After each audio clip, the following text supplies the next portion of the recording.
All right, morning, everybody. Don't know that I've got anybody in here quite yet. Oh, well, got 11 people in here already. Welcome.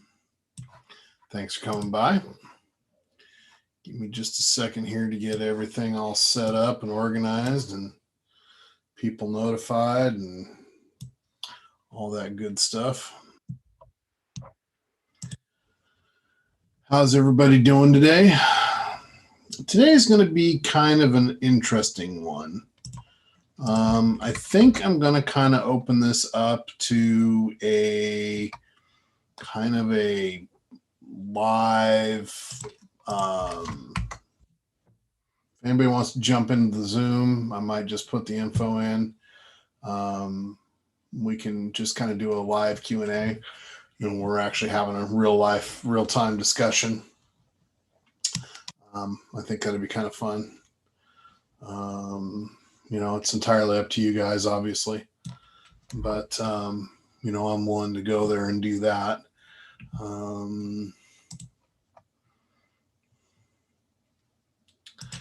So it's up to you guys.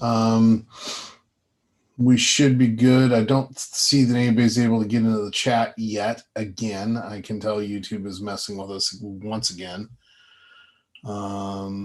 So if you give me just a minute, maybe I'll set up a chat over on Telegram and post up a link here. Can't believe that the chat doesn't work.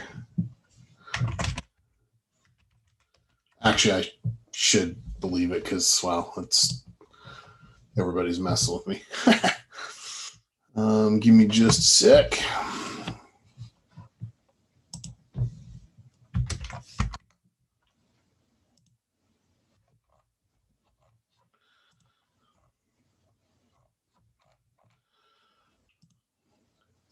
Everybody's telling me no chat. So, all right. Then give me un momento. Oh, no, there's the chat.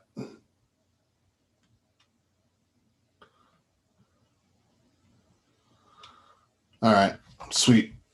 Good. Howdy, everybody. Good to have everybody on board. Save me from having to deal with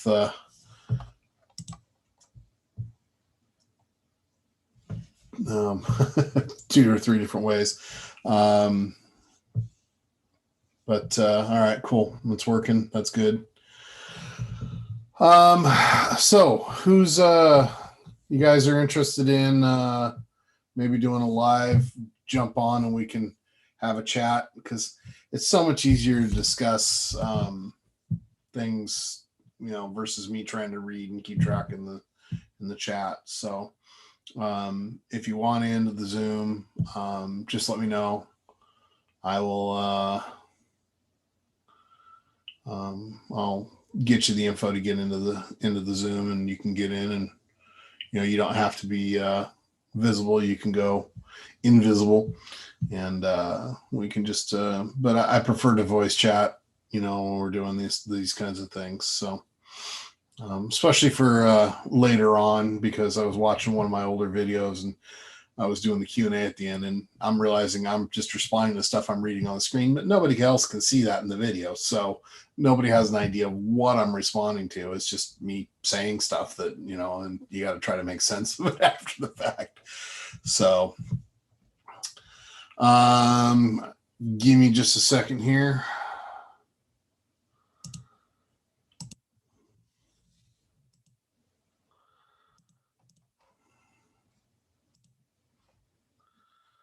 Got somebody here that wants in.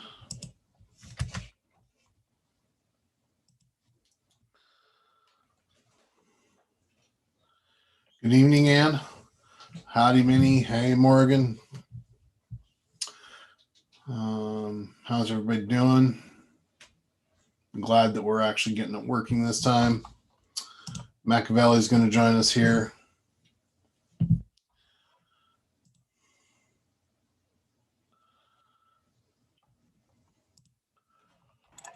Oh. What's up, Mac? What's up? Not much.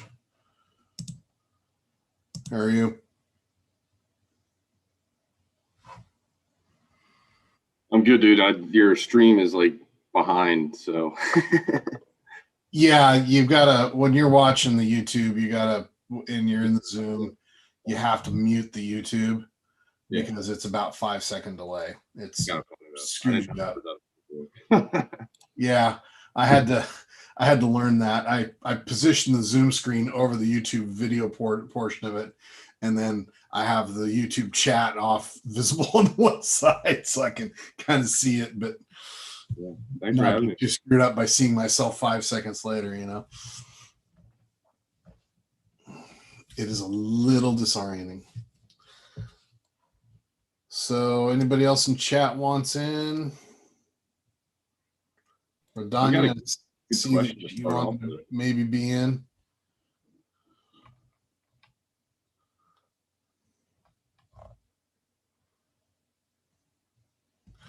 The main reason I'm doing this today is because I just don't have anything specific that I really want to talk about. We're in such a holding pattern in so many ways right now that there's not, a specific thread or thought process or anything I really want to go down. Um, um, wow. Good to see you too, Minnie. I'm not sure that being compared to your favorite soap is probably the thing I want to know, but I'll take it, I guess. um, but there's, like I said, there's not anything real specific going on right now that we need to really be focusing on. I mean, there's just so much, and everybody's in just kind of a wait and see pattern. I mean, we can speculate till the cows come home, and there's a lot of good information. I mean, I can eat. I've been working on trying to put together a thread showing that we've got, two White Houses, and Biden is not in one of them. But it is what it is. Another thing I would like to talk about, maybe just briefly with Mac's permission, is just discernment and during these times, because right now we're in the middle of a lot of things going on, and a lot of things are getting thrown out there, and it's really easy to get caught up in the hype and the excitement of stuff. As the world turns, Dirk would be a better one, but yeah, the young. I'm not young anymore. But there's a lot of issues going on there, and I see people getting all wrapped up in stuff, and it's just, it's like, come on, rein them in. Let's use the thought processes. Let's, table the emotion, table the feeling. Let's work on using our brain, using our logic. But anyway, so what you got, Mac? Mac, you're here. Yeah, man. Sorry. I guess I was just gonna say what. I don't know if you want to talk about it. Just what we can look forward to this week. Sounds like tomorrow is going to kick off some pretty interesting stuff with the stock market, and then that might lead into some more doubling down, as they would say, and what you would expect from all this, and what the proper way to look at it is, because I've been doing some research on it, and it's a very interesting plan, it seems like. Well, I think a lot of what's going on is, by the way, if anybody hasn't seen this yet, somebody made this for me. That's awesome. I Yeah. want one of my own too. I can include yours. And it did a really cool flag.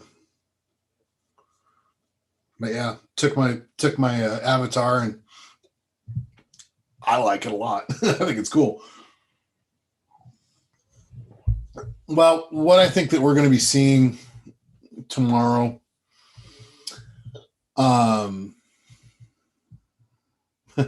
my gut feeling is tomorrow's silver market's going to go sideways. That's my immediately feeling. I think we're based on what I'm seeing as far as from the Redditors and our conversations that we're having in our own groups. I think silver is going to go nuts tomorrow.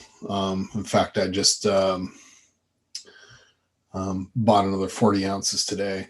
Found a source and picked up some. That's awesome. So Um, I wanted to get up to 100 ounces total, but I wasn't able to quite get there. I was only able to get up to 80 total. But I mean, that's still, you know, a good chunk.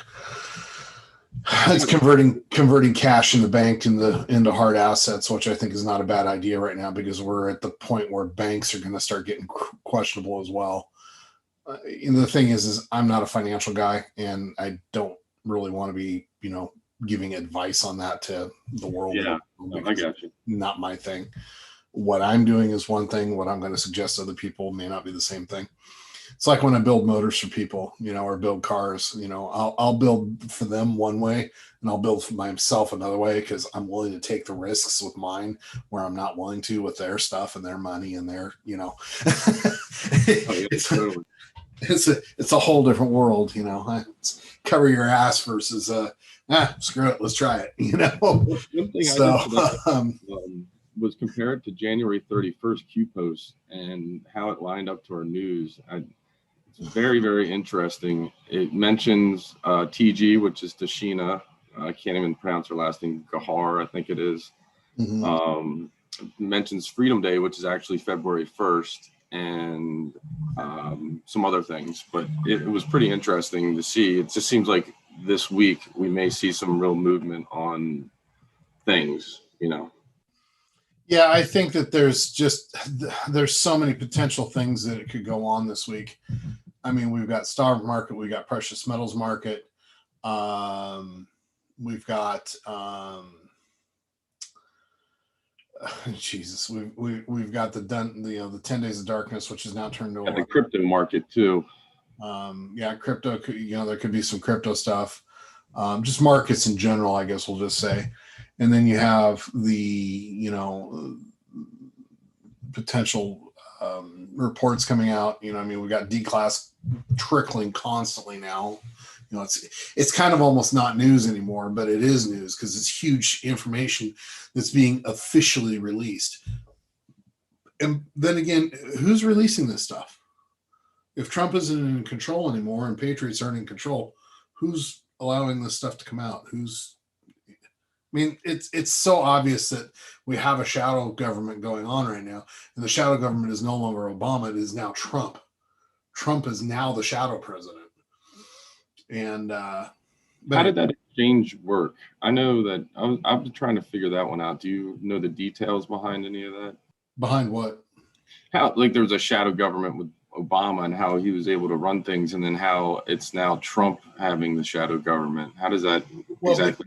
because if you think about it, at the time that Trump was in power, the deep state was completely um,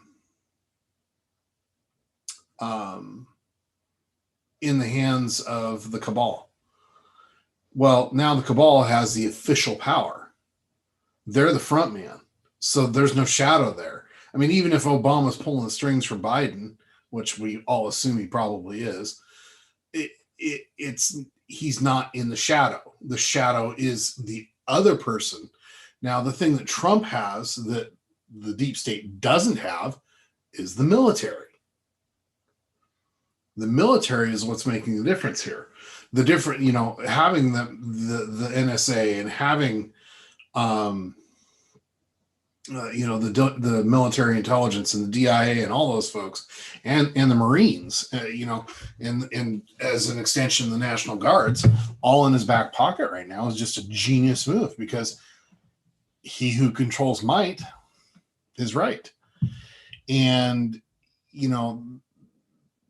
when you start looking at some other things like the fact that it appears that DC is completely shut down, especially the area around the Capitol and the White House. Okay. There's nothing going on in there. I mean, everything that we're seeing out of Biden, have we seen Biden on Air Force One? Have we seen Biden on Marine One? Have we seen Biden with any sort of official guards or security or anything that looks even remotely normal for the president? No.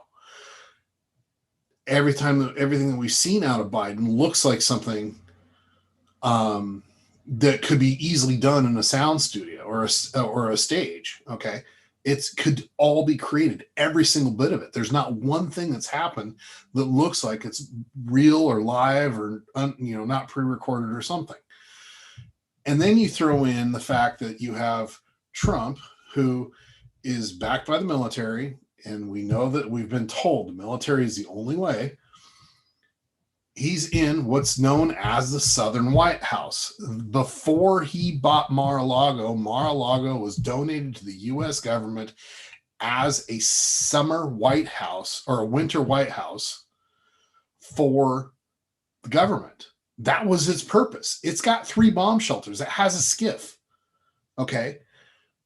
So Trump is in the middle of a second White House that was purposely designed and built that way at some point in the past 100 years, who he then bought, which, okay, that seems like a pretty big coincidence to me.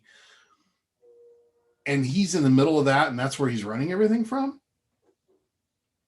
It's each piece of evidence taken individually doesn't mean a lot, but when you start stacking all of the little things together and you look at it as a big picture, it's like, oh my God, it's so obvious this is what's going on. Well, Congress, to add to that, was the Pentagon stepped in, and Biden tried to shut down the wall, and the Pentagon stepped in yesterday, I believe, and the other one was the Gitmo prisoners were supposed to come and get COVID vaccines on the front lines, and they stopped that too. So I thought that was a pretty big red flag. Yeah, the Gitmo thing, I think a lot of people are getting worked up about that. I do not think that any of this is happening at Gitmo. We're not watching Biden, at the Oval Office at a Gitmo soundstage. I don't buy that. I'm not on that page. Referring to Pentagon just overstepping Biden's rule. And that part of it, yeah, the military just pretty much ignoring Biden completely and totally. I mean, you saw that when they showed that video of his motorcade driving down the street, and most of the National Guardmen had their back to him, and it's not like they were guarding; they were just literally had their back to them. So, anyway, and Congress is probably most likely almost all under arrest and or acting out their part as planned. The only way all of this all makes sense is that we are watching a pre-planned movie. If you haven't been able to reconcile yourself with that to this point, none of it's going to make sense. You're going to be confused. You have to accept that every single thing that we're watching and have been watching is a movie that has been planned for one reason and one reason only: to wake the normies. That's what this is all about. It's about exposing these people and getting as many people awoken as possible to everything that's going on. Nothing else makes sense. Nothing else adds up. Nothing else works. So now, are we coming out of this on the other side of it? Are we doing the 1871 thing? I don't know. We'll know March 4th. But we'll see. There's just, the evidence is there, but there's still so many ways it can go. So anyway, Jim Carrey is playing Biden. That's actually pretty funny.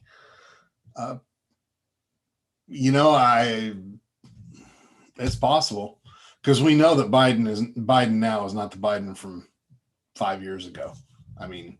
You don't mysteriously go from attached to detached earlobes. It's just not possible. So it's definitely a different person.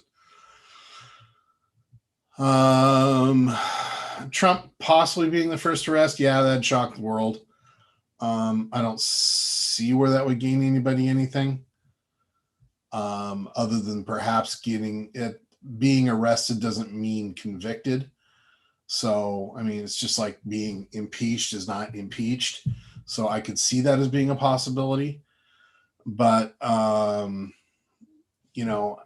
that'd be a tough one. But it would, how do you inject evidence into an investigation? There you go. He gets arrested. He gets up on the stand. He lays it all out there.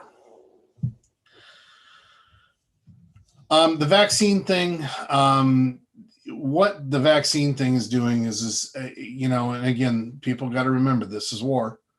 People are going to get hurt, and especially people that, blindly believe and don't discern. Remember, logic and discernment. It doesn't matter who says it. And they've said that a number of times, including POTUS. So, what they're doing with the vaccine, my feeling with the vaccine is that Trump keeps pushing it. And what's going to happen is that people are starting to see how bad the vaccine is.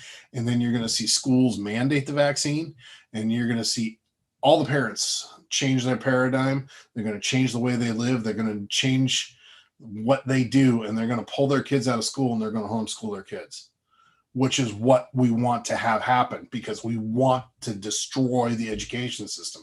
We can't fix it. That education system is beyond repair. So what you have to do is you have to find a way to get it to make the parents voluntarily pull their kids out of that system. Well, how is she going to do it? You pose a threat.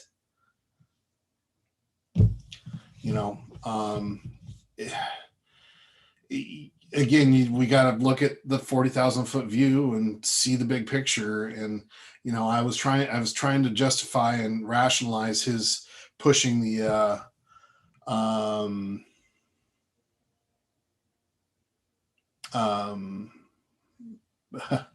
I can't even talk today. Sorry, brain's fried.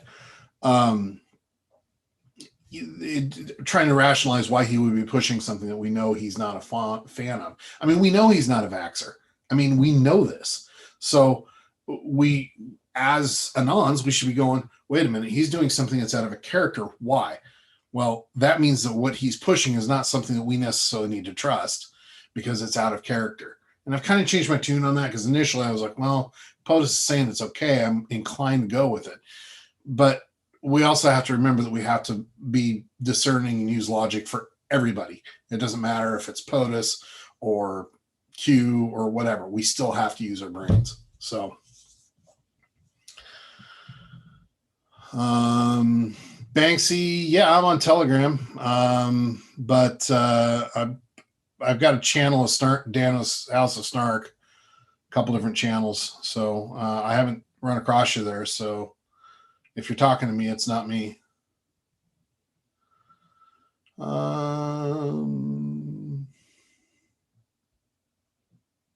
Hey, Noetic, what's up, buddy?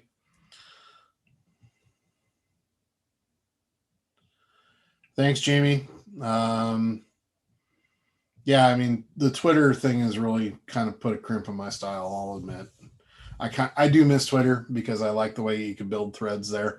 It's a lot more. I was actually kind of working on that this morning, trying to figure out how to embed photos in the middle of a thread in Telegram or Gab, and I can't figure it out. So I can help you with Gab. You can build it. You have to reverse it, kind of. Do you? All right. Yeah, I'll help you out with that. Yeah, Gab is not my primary focus right now, just because it's so glitchy. I was just playing with it, trying to work with it, and it still takes 10 minutes to load even on this thing. On my phone, I kind of understand it, but on my computer, there's no reason for it. So they're still having server issues and stuff like that. Yeah.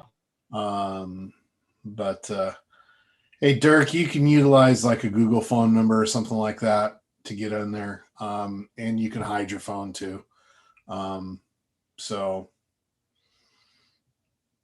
And Banksy, I don't see everything. I mean, you got to remember, I got about a billion things going on. So, my apologies, but if I missed you, and if I don't always recognize names, I recognize it as Banksy, but if you're another name on there, I'm not going to know that's you.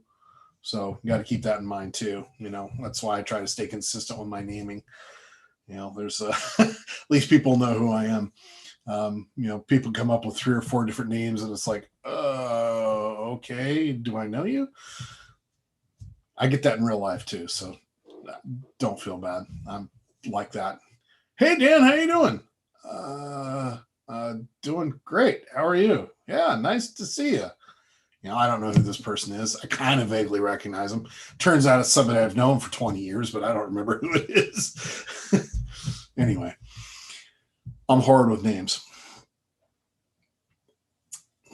avatars were the thing. I've realized that after all this stuff is that I focus on the avatar. That's what I see. The picture is what gets my attention, and that's what triggers the memory for me. The name Banksy I remember because I associate with that with the artist, and you were the only one that I ever saw that used it. But anyway, so after that complete and total useless ramble of information, what else you got, Mac? On what part? What to talk about? Yeah, I mean, you got any other questions or thoughts or ideas or? We got the Super Bowl coming up. That's another little marker for the whole world's watching kind of thing. So that's something I've been kind of keep my eye on. And this whole week, I just feel like there's going to be some movement, and yeah, I'm just waiting to figure out. I was kind of wondering what your thoughts were on everything, and that was about it. You're more in tune to the sports thing than I am. Honestly, I totally forgot about the Super Bowl. I don't watch it at all because personal preference. I don't cheer for people that kneel. So well, I understand, but I mean, as far as that industry, that's kind of your Ballawack. It's just like the car industry is mine, but I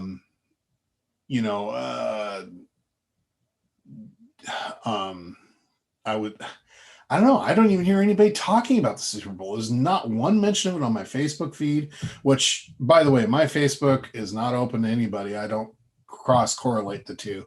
My Facebook, I keep completely apolitical, believe that or not, because I use it as kind of a sample test bed just to take the temperature of people in society and stuff. It's kind of like my petri dish. Sounds horrid, but it is. I mean, I got like 5,000 people on there. But and I don't see any of the normal conversations now.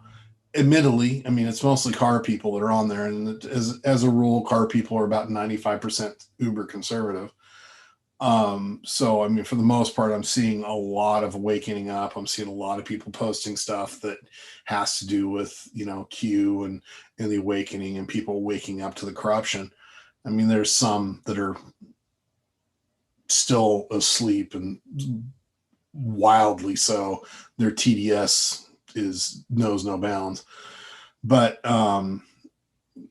it's interesting that I'm not seeing any talk about the Super Bowl. And usually, I mean, my Facebook feed would be just full of people talking about sports, and it's not. So I find that interesting. I mean, because yeah, you're right. Isn't the Super Bowl is just like what, a weekend or two? It's next weekend. Yeah. I mean, nobody's talking about it, whereas it used to be a national topic of conversation. So to me, that tells me that's a non-issue now. It's not even a marker or anything at this point, because it has become a nothing burger, which I'm okay with. Not downplaying the sports industry, but it's part of the bread and circuses thing. Is how I've seen it for a long time. But is it the Washington where you live and everything? No, Minnie, I was talking about Washington, D.C.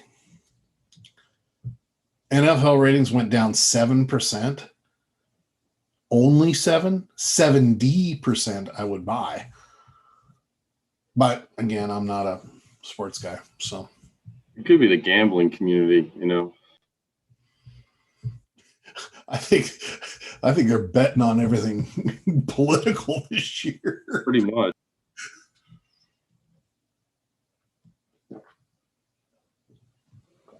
So anyway, does anybody else want to enter the Zoom? I mean, I'm making this open, Mac, not just to Mac, but to everybody else. Of course, I may have people sending me stuff on Telegram when I'm not paying attention. Nope. Well, it's good. One thing that was cool that you just said was that people are starting to wake up, and that's one thing we're all just waiting for, basically. So it's nice to hear that people are actually talking about this stuff, and that Trump's out of the picture. So it's essentially glorious that everyone's got to wake up based on the fact that Biden's going to sink the ship.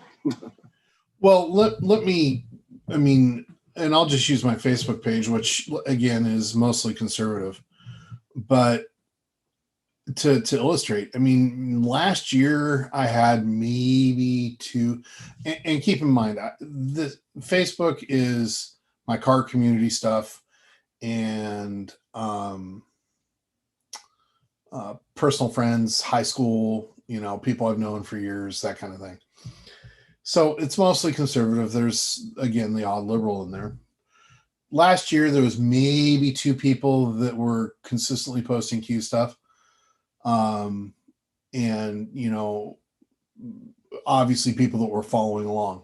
This year there's probably 40 to 50 that are posting Q stuff and hundreds posting, anti-Biden, hey, where's all you Biden supporters? I don't hear you so much now, that kind of thing. And it's kind of amazing that it's grown that much even within the conservative community. So the conservative community is really starting to wake up. And that it's not that they're just not Democrat, they're actually waking up to the corruption side of it. So they're now becoming non-rhino, and I hate using the Democrat, Republican, conservative, liberal, because that's not really what I mean. It's more like patriots versus evil, us versus them. And that's the way it looks. So what's about to happen during the Super Bowl? Probably not a goddamn thing, because who's going to watch it? One thing that did come out today, you're talking about, was the Lincoln Project. Did you see that? With the arrest or the allegation? And then that's been brewing for a couple of weeks, hasn't it? And it's just now popped out today. I think so, but it's all over, the interwebs, and they connect to, it sounds like, this GameStop thing in a way, like maybe Citadel or one of those people. Well, yeah, and then what we were being told on that thread that you and I are on. Yeah. About Citadel and Deutsche Bank and 911 and that's crazy. Yellen, that's getting more and more and more deep. Yeah. So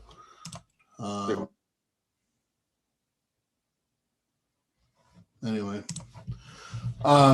Yeah, I mean there's so many things that are going on. I mean, we're definitely in that wave of stuff. I mean, it's not just one layer. We got 10 or 11 or 20 layers going on of stuff that's moving forward. And it's kind of overwhelming because it's hard to keep track of all of it, let alone stay up with one of them. So that's kind of where got an additional tie-in on that is Jen Psaki or whatever her name is, and her brother. The circle back girl. Yeah, circle back around. Yeah. Somebody needs to do a Nickelback meme with her as circle back. Maybe I'll work on it, see if I can do it. I don't think I'm skilled enough. We've got some meme masters around that we could probably get to do it, but wouldn't that be awesome? Everybody hates Nickelback, so. Anyway. Sure, Dorf. Here, I'll tell you what. Hang on a minute here. Hey, nurse, send me what's up.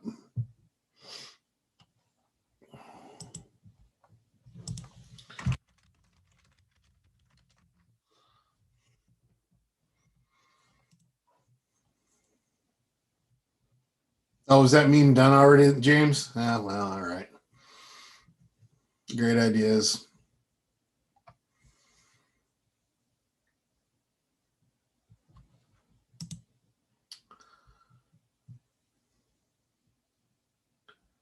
We're just talking, Jeanette. We're not actually anything specific right now. So just hang on. We'll just keep on going.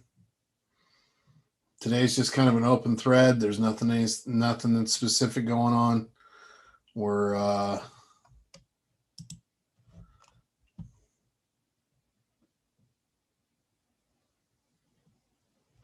hang on. Secondary communication here.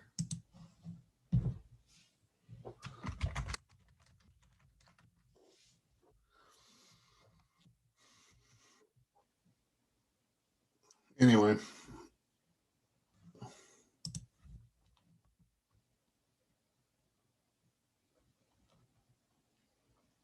Hey, do we know what's going on with Taiwan and everything? I know that's been pretty, there's been stuff going on over there. The thing that we're going to find out with Taiwan, I think, is that that whole thing's going to turn upside down. You know, everybody's worried about China taking over Taiwan. But my feeling is it's going to be Taiwan takes over China. I think you're right. It's going to be really interesting how this plays out.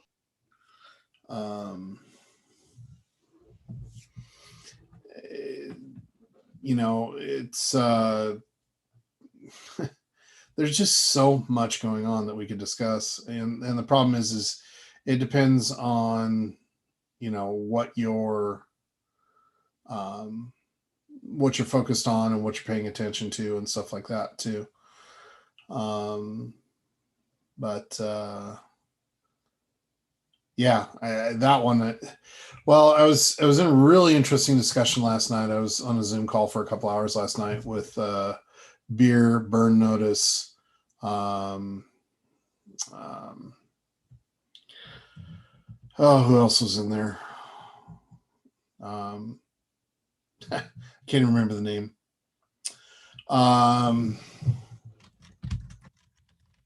But one of the topics that came up was that the CCCP is looking pretty weak right now. They're ready to implode. And yeah, I agree. The CCP, everybody's freaking out about it, but don't worry about it. It's going to work out, and it's going to work out fine. The other thing that came interesting out of that Zoom call is that everybody in that Zoom call agrees with me that Xi is actually a good guy. He's a white hat playing his role. I agree too. I think another thing, did Iran come up in the conversation at all? That the CCP is kind of not what we, it's not as big of a threat. I've heard Iran could be another place to keep our eye on. Well, Iran is supposed to eventually fall like North Korea did, and I think it will. What we're gonna find out, and the thing that everybody has to remember is that it's not about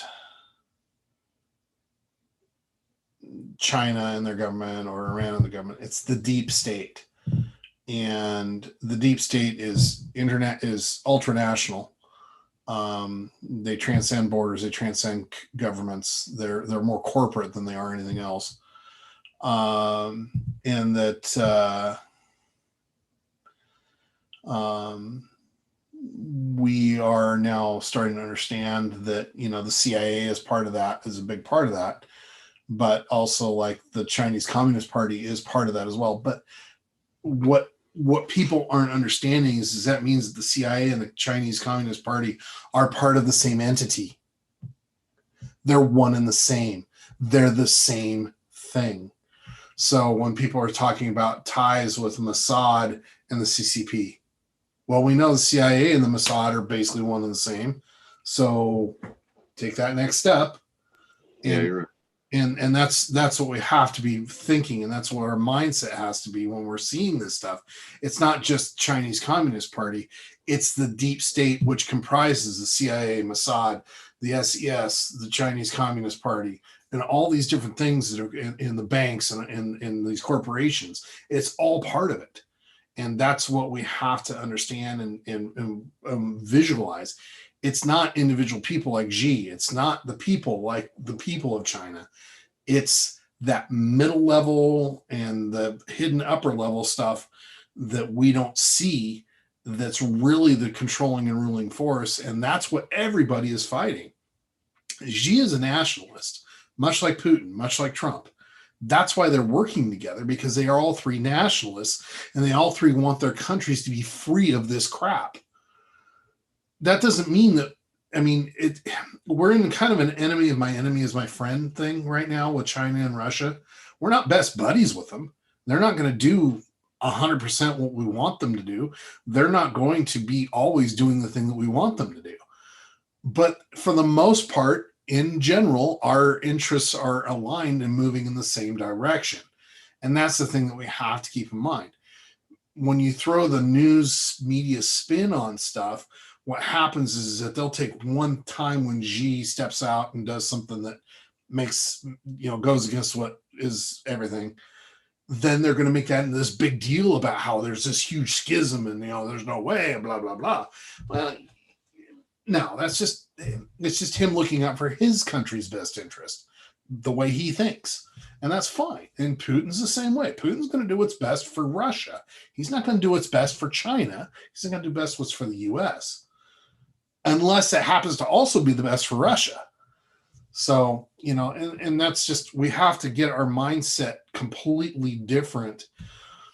I think part of the problem that we as Americans have gotten into and is that we are all or nothing. You're either good or you're bad. You're either black or you're white. And no, that's not how it works. We're all shades of gray. Everything is a shade of gray. So, and we can use this example for sources. People to trust on Twitter and Gab and Telegram and whatever. There's not anybody that you can trust 100% of the time. Not even POTUS, not even Q, because you don't necessarily always get all of the nuances that are being said. So if you misread it wrong, then you're wrong. But there's people that are known to be wrong that you can still get good info from, because every once in a while they're right. So it's just, you can't just blindly say that this is the way it is and stick with it and make it make it that. You have to understand that every situation, every interaction is different, and you have to react to it intelligently, with discernment, with logic. You have to throw your gut away. You have to throw your heart away, because those will mislead you. Visceral gut and heart leadings will tend to lead you astray, because most everything that the deep state does is designed to evoke those visceral gut heart reactions. They tug at your heartstrings. Safety, security, those are buzzwords of the deep state. They're not buzzwords of patriots. So, sorry. You got me on a soapbox.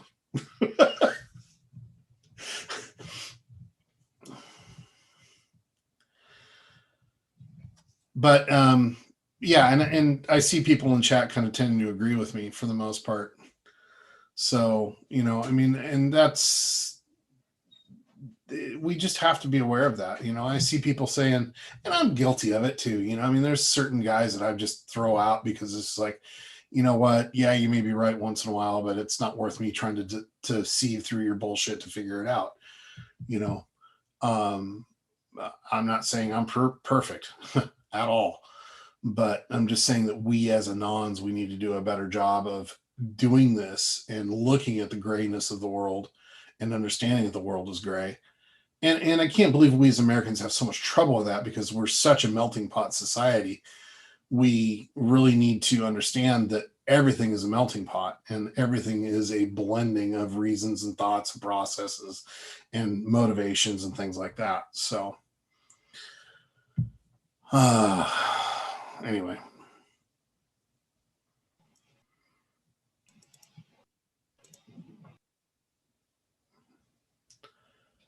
I mean, you kind of nailed it on the head. It's like all throughout history, you can use different types of organizations that they kind of push their agenda and they manipulate whatever maybe the true history is, or, and then it gets passed along, and then people start getting more and more divided. So You know, Yeah. I think now we have a unity situation where everyone kind of come together, know that we're all on the same team and kind of figure it out together. I think that's what we're essentially looking at shortly. Oh, Chain wants me to do an XRP analysis. You better get in here and do it yourself, Chain. I know. Where is he at? Oh, he's in the TGA. If you want to do that, come on in. that's beyond me, buddy. I'm not the crypto guy. If you want in, just let me know. And I mean, I'm sure people would welcome it. I mean, it's just outside my expertise level. He should jump on and explain it because he's pretty well versed on it. Yeah, I agree. But he may not want to, this is recorded and he may not want to do that too. So,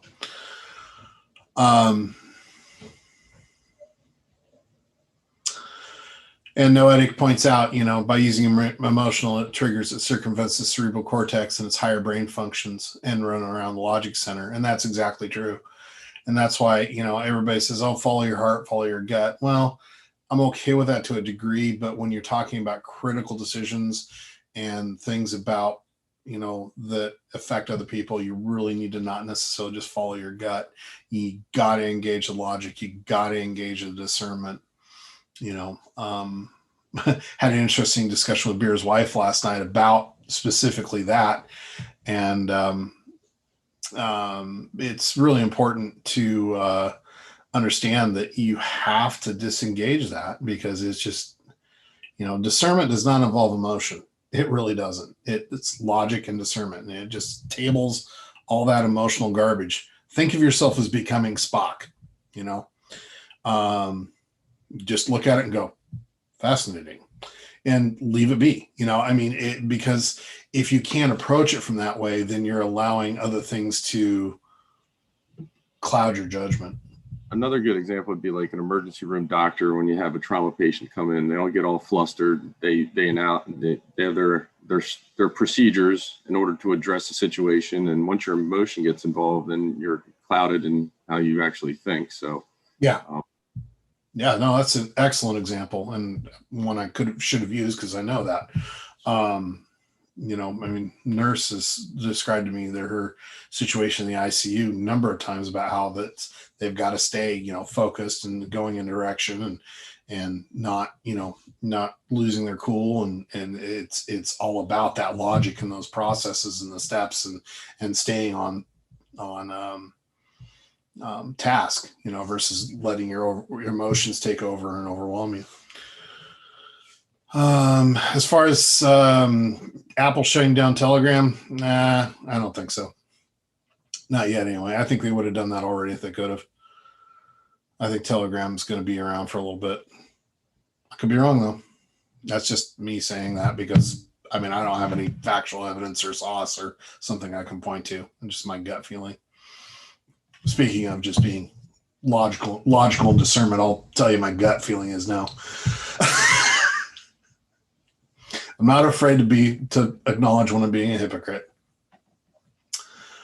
Let's see here. God, there's a lot of people typing a ton of stuff in the chat. Let me tell you. Oh yeah, ignore the CNN crap on Q. It's part of the game. Just don't even let it ruffle your feathers. I got a question. Did you see the video of all those people outside the White House when it went lit up and then the fireworks and everything? What the heck was that all about? What do you mean? Did you see it? Did you see the video? No. Let me see if I can find it real quick. I'll send it to you. All right.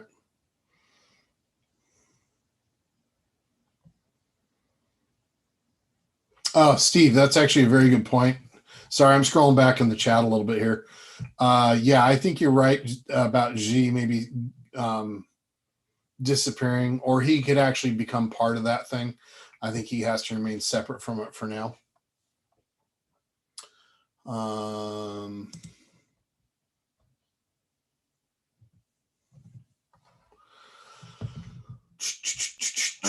I just DM'd you on Telegram. Did you? Okay. Okay. Oh, there it is.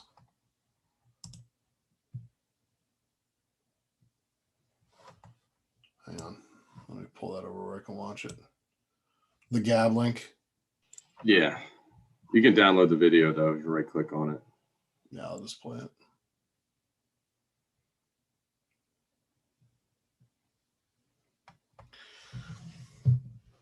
You know what I think that stage in front of the White House is for?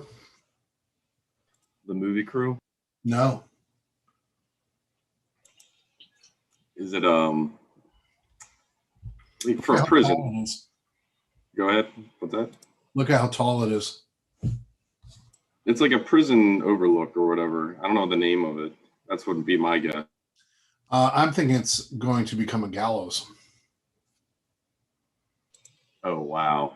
Holy cow. It's a good one. It's definitely possible how it's set up, too. Yeah, that's what it looks like to me. I mean, that's what I saw when I first saw it. I was thinking, shit, that's a gallows. Anyway, no, Jeanette, I'm not on Twitter. I've been off Twitter I was booted the same day the POTUS was. Yeah, I've been on there since then.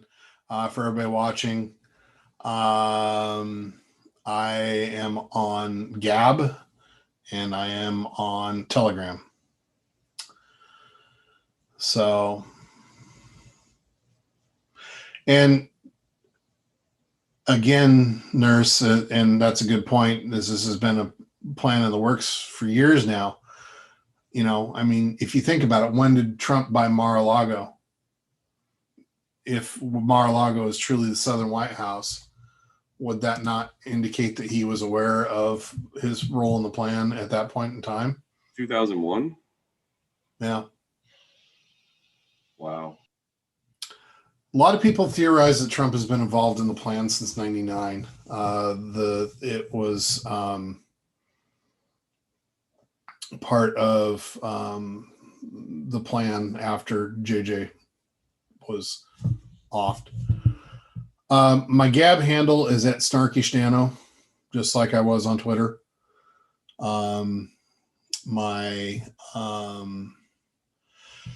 Telegram, I've got a bunch of channels under Danno's House of Snark. Is probably the best way to find me there. You know, I don't have an individual channel for just myself because I'm not really posting a lot right now. I'm kind of aggregating stuff for people. I'm trying to put together my news feed like I used to have on Twitter that allowed me to put together all my own stuff that I used to be able to figure things out with. So I'm busy trying to build that again. That's the thing that killed me the most about losing Twitter is I had, 36,000 people following me and I followed back. And my feed was just a mass of information from all over the world. I mean, I had 60 countries following me and people from 60 different countries. I actually did a Q&A about that when I cracked 30,000 followers. And, it was astounding how much information I was getting from Australia and England and Italy and, all these other, South America, all these other places across the world that are getting information that we're not getting. But that was coming across my feed and that was helping me form a very nice big picture. And I was able to put together some pretty big dots just because of that. It's one of the reasons why I always followed everybody back because I wanted to see what they were saying because that helps me see things. And trying to recreate that in Telegram and Gab has been somewhat problematic. So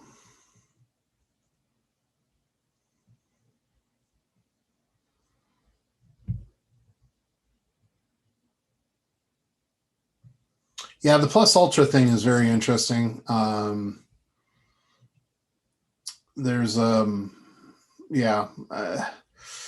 I wish there was actually more real information on that out there. I've looked for it and I have not been able to find it. It does bother me a little bit that there's not as much info as we'd like, but that also tells me there could be something to it because if they're able to keep it quiet that long, that aggressively, then that's a pretty good thing. But yeah, that's definitely there. And, when you start looking at how, I posted yesterday or was it this morning? I don't know. They're all running together now. But I posted that deal where someone had posted up baby pictures of Diana and baby pictures of Barron Trump.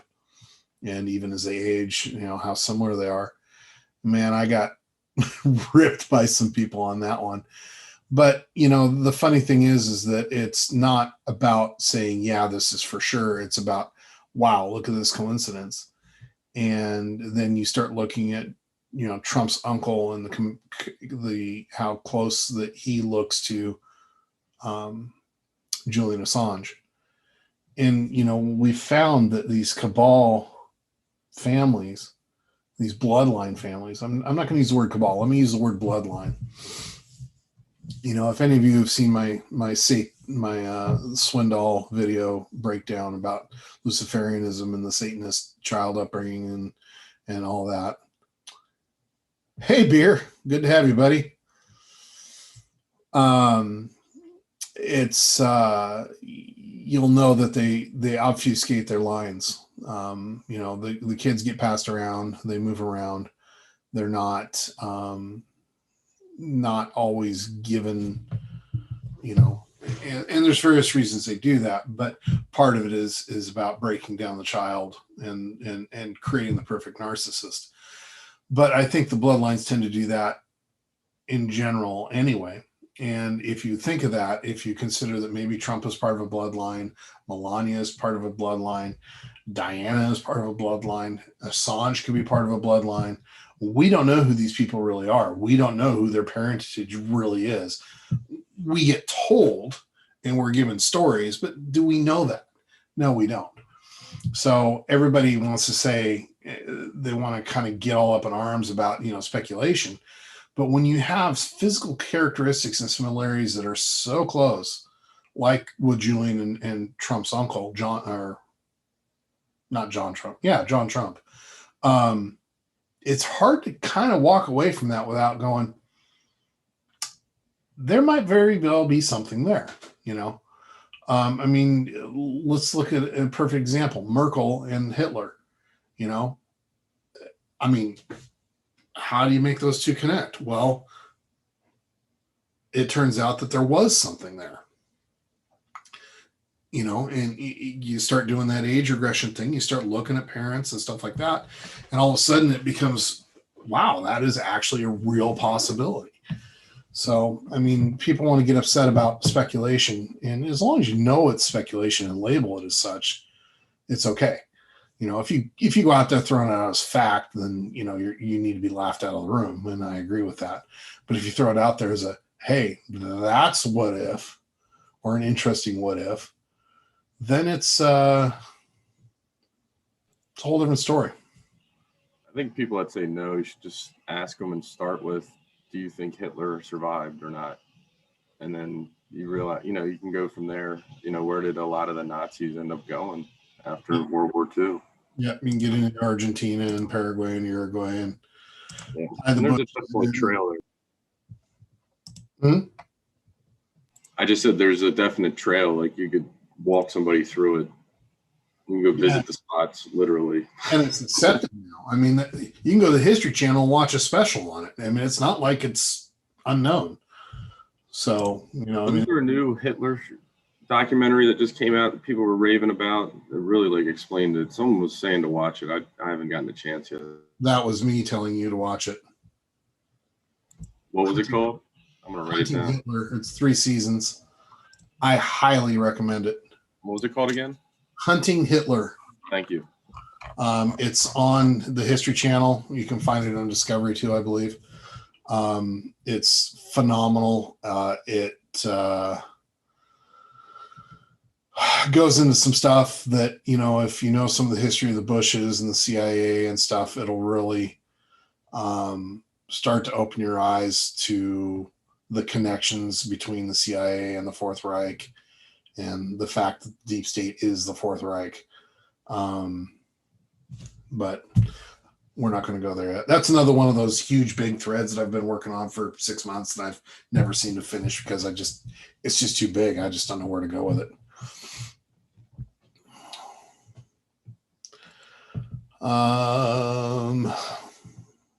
Have you ever done a thread on just the presidents and how they're all related? How that little girl found it in the Obama administration. Did you ever hear about that? No, but it all kind of goes back to the bloodline thing. Okay. It's all part of that same thought process. It's Hey, Shane wants to know, have you covered the Prince Charles Dracula heir? Oh, yeah, I actually have. Not today.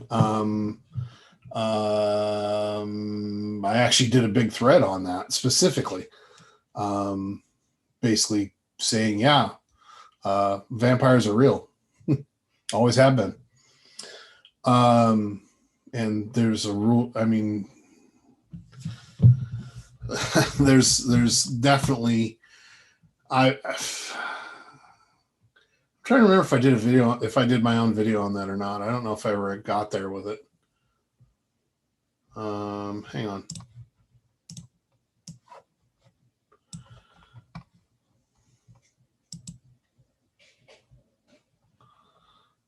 I thought I did. Here we go.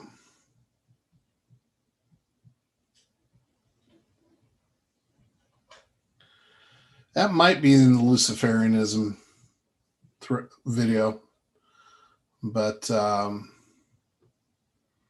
anyway, yeah, write a book on it.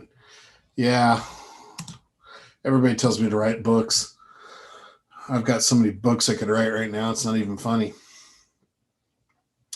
Yeah, I actually have the link of Prince Charles admitting that he's related to Vlad the Impaler. It's pretty amazing. And then you can even bring up the picture of Vlad and a picture of Prince Charles, and they look related. It's not even a question. What is Tartaria? Tartaria is an older.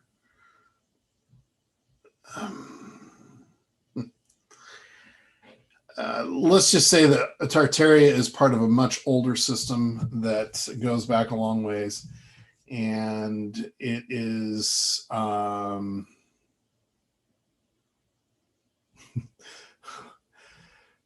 I may end up taking you up on that. The hardest part is just sitting down and doing the typing in the organization.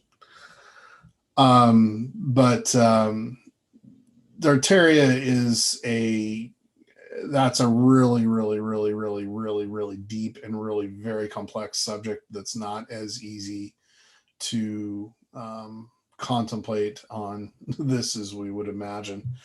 It has ties into Khazaria. It has ties into Aryans, which very well could get into some other things that are not necessarily. You love telling me that, Beer. It gets into some other things that are not necessarily openly accepted or not acknowledged. And it's yeah, like aliens and things like that, so because there's some, I'm starting to come a little bit more in line with the idea that there's multiple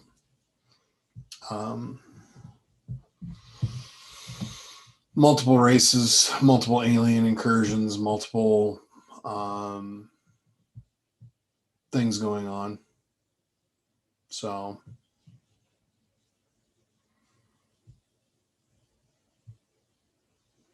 you got any info on Mars and that correlation?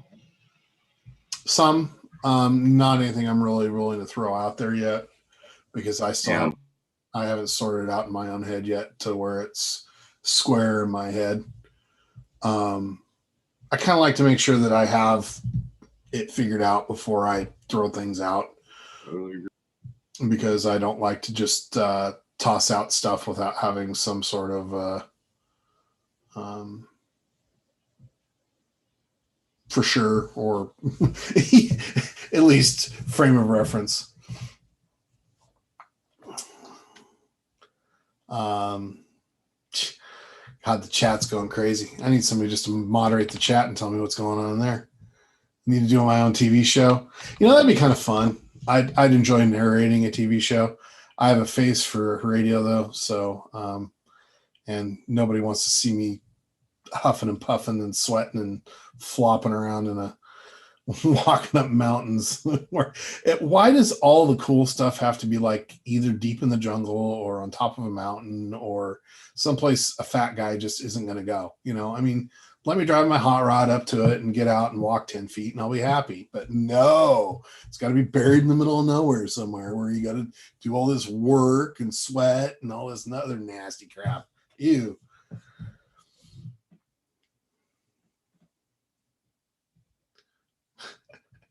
Anyway, so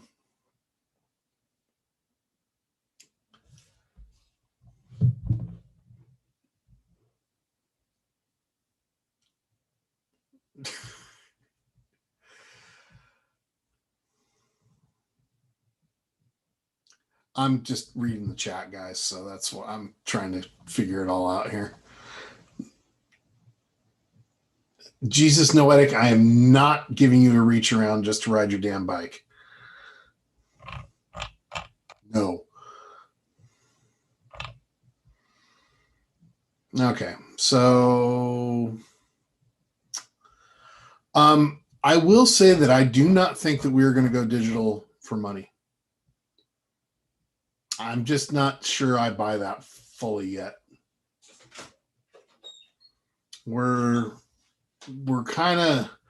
I think we're kind of in a regression phase where we're going to move away from technology to a degree. I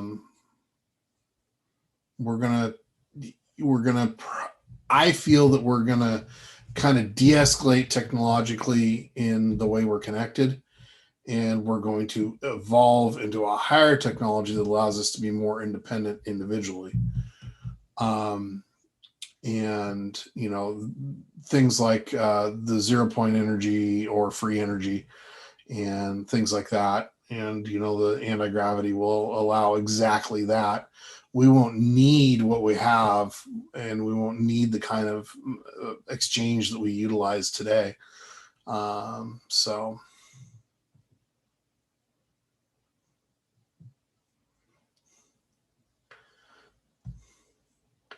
are we going to turn this over to Beer and let Beer turn this into a book writing thing?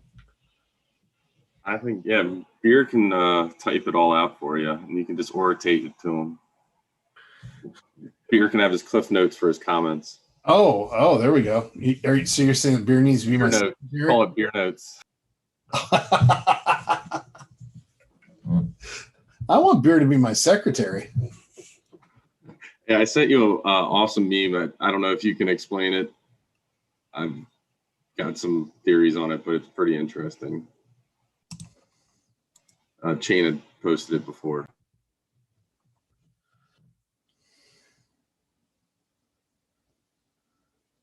Well, no, not all meteorite impacts have been 90 degrees. There's some, but not all. And even a 45-degree impact will still create that same basic structure. Physics and geology and things like that. Yeah, I was curious how your thoughts on it.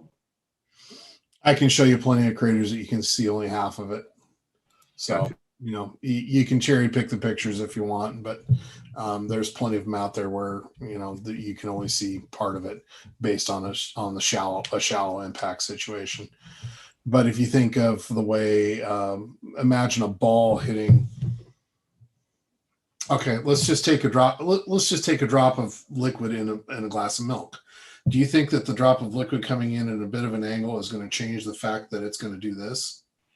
Negative. Same thing here. Gotcha. Because at those speeds, the rock becomes liquid effectively. So it's just, again, it's easy to look at that and say, oh, that was a 90-degree impact. No, they weren't. None of those were 90-degree impacts. Not one of those impacts was 90 degree. So that's interesting.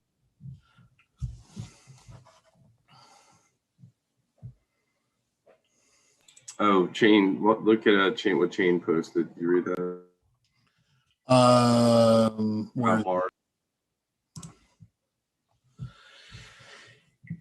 Yeah, I saw he and I were kind of involved in a situation about discussing some of this, and I'm still trying to suss it all out in my head.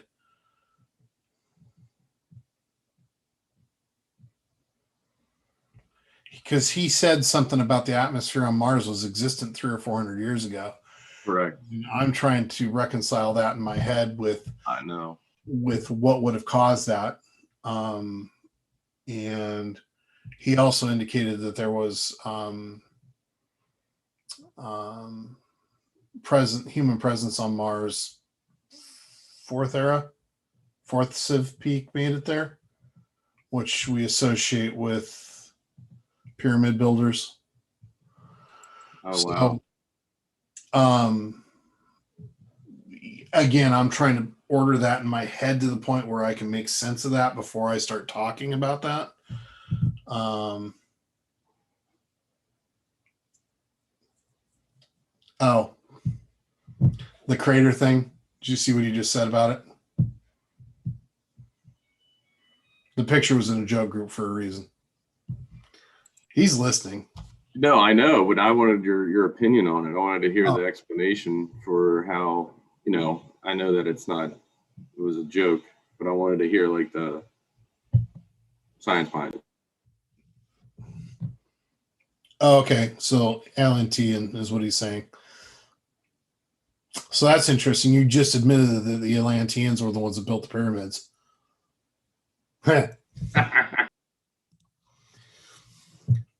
Which further bolsters my idea of where Atlantis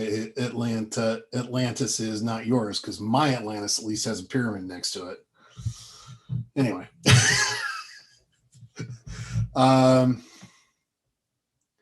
let's see.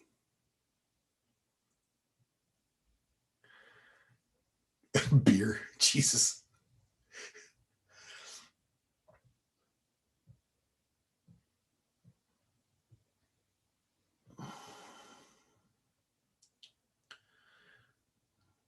Then we got Noetic in here, who's the RVer talking stuff too. So we can go there and build pyramids. They came here and built them. And that I'm not going to disagree with, because I don't disagree that the pyramids were built by something else, especially with the fact that they were worldwide, you know.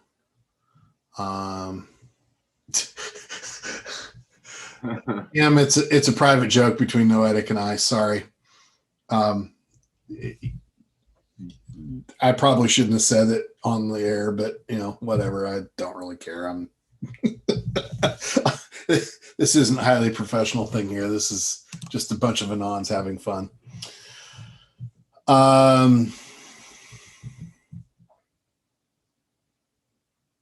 Yeah, the pyramids are definitely an interesting thing. I've always felt that the pyramids are much older than they are. I mean, I've been on that page for many years. And the reason why, ow, that hurt, was this book right here. Boom. The Sphinx Mystery, The Forgotten Origins of the Sanctuary of Anubis, written by Robert Temple. This book is a astounding compendium of information about the age of the Sphinx and how it's misaged by a lot. Just based on erosion patterns and things like that. Their guess is 20,000 years, which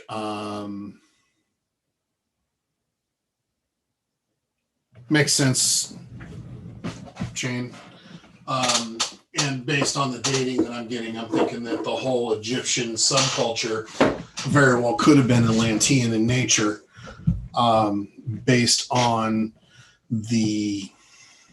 if we accept that the Sphinx was not a Sphinx, it was an Anubis, and if it was Anubis and it dated 20,000 years ago, which is about the time of the Atlantean period, then the Sphinx or the Anubis is part of the Atlantean thing and carried forward. So that means that a lot of the Egyptian pantheon could theoretically have been carried forward from the Atlantis time frame. So our knowledge of Egyptian history and timeframes we've been lied to, pure and simple about that. Zawi Hawass has been lying through his teeth for decades. And anytime they find something interesting, like the dream stela between the paws of the Sphinx, and stuff like that, gets out there, we'll go, we're getting misinformation from big time.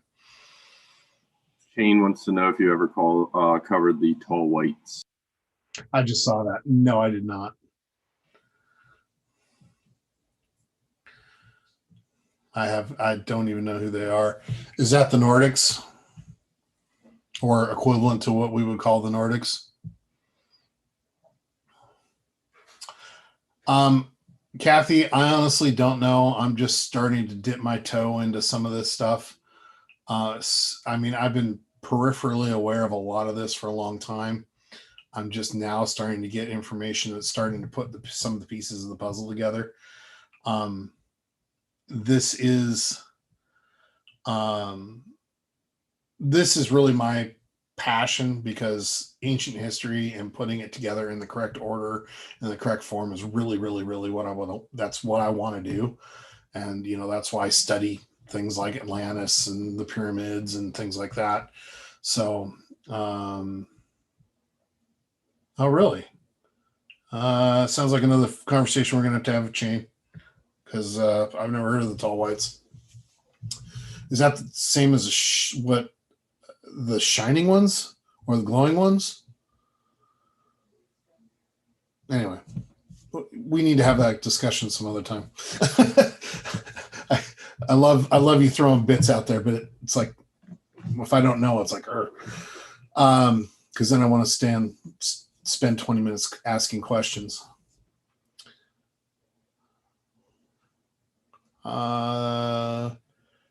Minnie, you're very right. They completely hide our history from us. And in fact, I have a pet theory that part of what ISIS was, the real reason for ISIS to exist, was to destroy certain bits of history that they did not want us getting our hands on once we got to Iraq.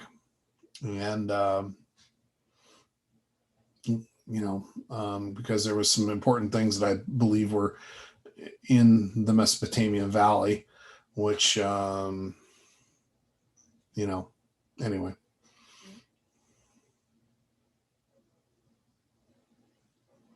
And leave it to Beer to come in with the short joke.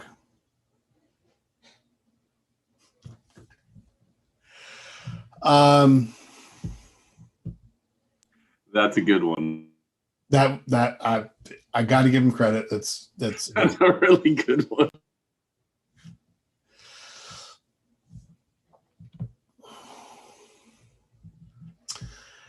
There's just so many ways that we can go with this, and so many different things that we need to figure out, and things that we haven't gotten answers to. We will eventually. I would like to figure it out before the answers get there, because I'm just kind of that way. I want to know. It's like the whole Great Awakening thing. I don't care how bad it is. I just want to know. Just let me know it all.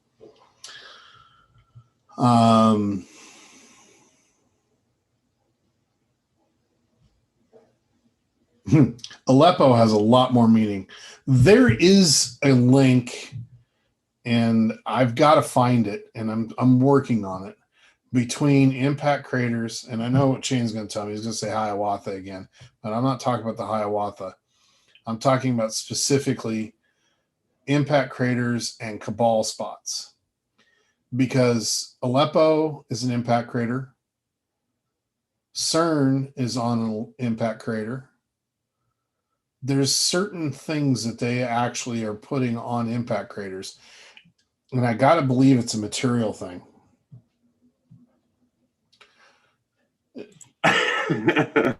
Did you just see what he posted?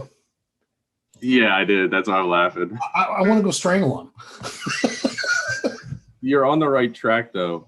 We've had this conversation. I wasn't sure if you were involved, but you're definitely onto something there. And yeah, you should ask Shane anything that comes to mind. Well, no, I need to be able to just get Shane alone for, a few hours and pick his brains and just have that free roaming conversation I need to have to put it together. But that's something he and I are going to have to arrange. Mecca could be. I have not found any impact information that there's an impact crater there, but middle of the desert, it's kind of hard sometimes to tell. Sand is a wonderful cover-upper. But it's possible. And I assume you're thinking of the cobblestone. And if you are, I believe that the cobblestone was transported there. I don't believe it was found there. But again, I could be wrong. Every once in a while that happens. Let's see here. Hang on. I got to respond to Shane.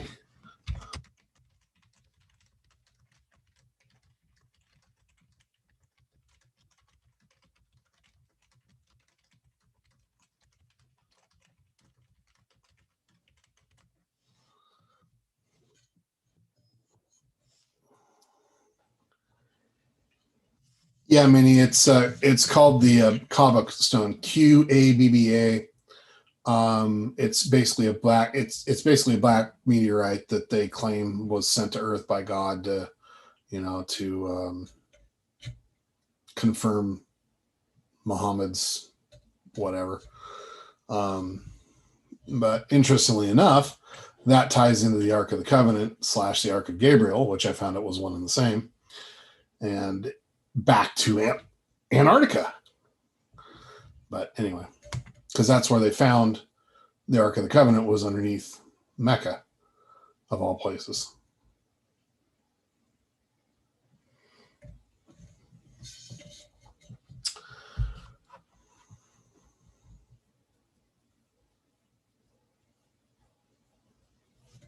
What about your theories on these mountain towers they found that were like petrified trees stumps that had root systems when they LiDAR'd it?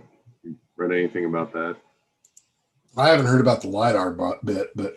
Well, I don't know how they scanned it, but they figured it out somehow. I would assume it was like some sort of LiDAR or, I'm going to be politely skeptical on that. Here's the thing. Not many people understand how volcanoes are made and basalt and things like that. I live in the Washington state where we've got both volcanoes and basalt fields that have fractured into the hexagonal blocks, much like you see in Devil's Tower. Everybody kind of points to Devil's Tower and says, "Ooh, look, it's a tree stump." No, it's the central remnant of a volcano magma throat that was a much harder rock than the rock around it, and it has not eroded in the same fashion because it's basalt. Basalt is some of the toughest stuff there is. I think the only thing that's tougher is granite and diamond. It's incredibly, incredibly resilient and tough stone. And it's dense as all get out. I mean, a small piece of it weighs a bunch. Have you ever seen those really cool, rock pillars that you put in your garden and stuff? They're like 6-sided and they're nice and polished. Well, that's basalt. You ever try to move one of those, you'll find how heavy that crap really is. I mean, it makes a regular rock look like a piece of piece of feather. It's amazing how dense that stuff is. So,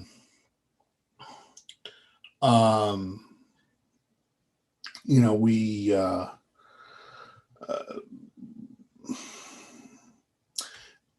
if you think about how tall a tree like that would be and the forces involved in the physics of it and stuff like that. I mean, I know everybody kind of wants to go on, well, they had on an avatar. Yeah, but what would it take? What does it take to petrify something? Okay, that's another thing. Well, something, it needs to be buried. petrification doesn't happen in open air. It has to be buried in mud, because what has to happen is that the wood has to absorb minerals and water and basically rocky material, and then it has to dry.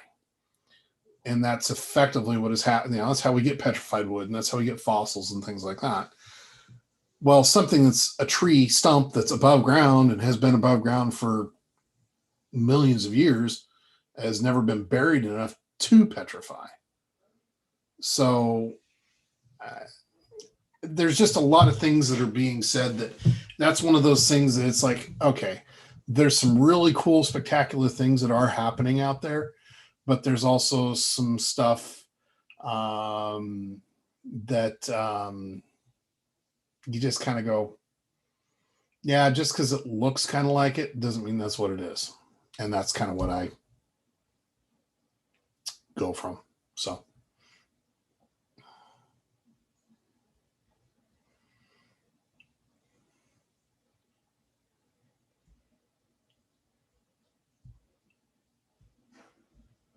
Yeah, but has anybody, I mean, show me, okay, I'm willing to accept that, guys. And they're posting a picture of the root system here, and I can bring it over so everybody can see it if you want. But show me the correlation to Devil's Tower. Show me the root system underneath Devil's Tower. Show it to me in a way that it goes, okay, this is what's underneath Devil's Tower. That's what I want to see, you know. And then maybe I'll start changing my thought processes. I'm looking for the article. I can't find it. So if Yeah, I find it. I mean, speculation is all well and good, but we need to accept that it's speculation. And until we get to the point where there's some real hard facts about some of this stuff, we got to kind of go, let's give it some time until we know better. I mean, if the trees were really that big, then what else was that big? The only justification, well, dinosaurs were, so it would be like the oxygen content on the Earth would cause, you know, or not even the oxygen, but the atmosphere would be different. So then you might have animals that were larger than, say, us right now currently, due to a cataclysm of some sort. The biggest known dinosaur was, I believe, the Brontosaurus or the Brachiosaurus. And they would still be minnows in comparison to that. That is true. A blue whale is the largest known animal, period. And it's still a minnow in comparison to that. And we're talking stuff that would have bone structure where the bones will be 10 foot thick or more. You know, we're not talking things that would have spindly little structures that goes away. So where is the evidence of these, you know, creatures? Not saying it's not possible. You know, I mean, the Earth has undergone some pretty drastic changes and evolutions over the years, but I would think that we'd have something that would give us, you know, some clues.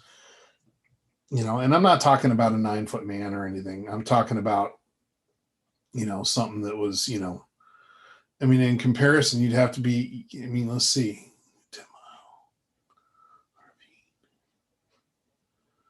Sorry, just trying to do the comparison, the ratio comparison in my head here. 10 to 6. Probably about a half mile tall human, approximately. So, I mean, that's, you know, that's from 6 feet to 14, 20. So anyway.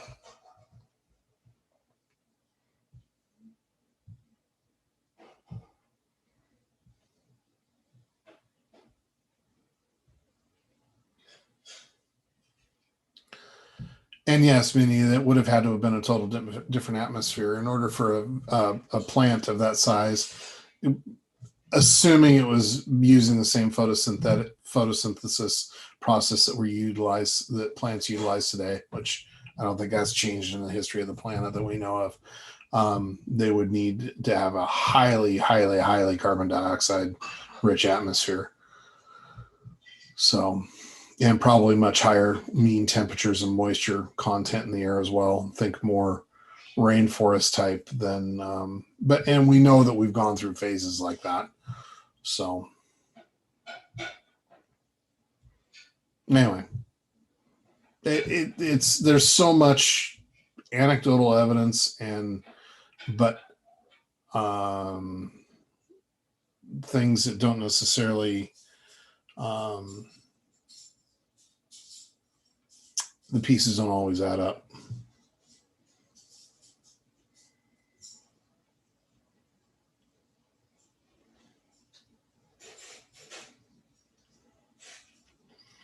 All right. See, there he goes, giving me a thing to think about again. Wow, that's incredible. Yeah, I'm not going to say that that's wrong. I mean, that's entirely reasonable. I'm willing to consider it. Yeah, it's just one of those things where you just want to know the answer.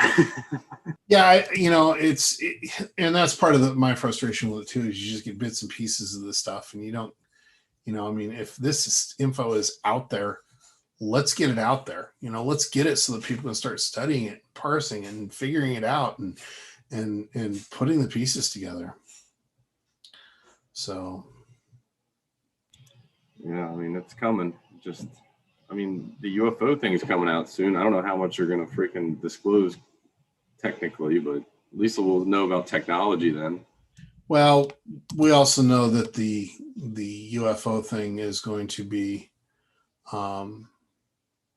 initially, it's probably going to not be a white hat thing.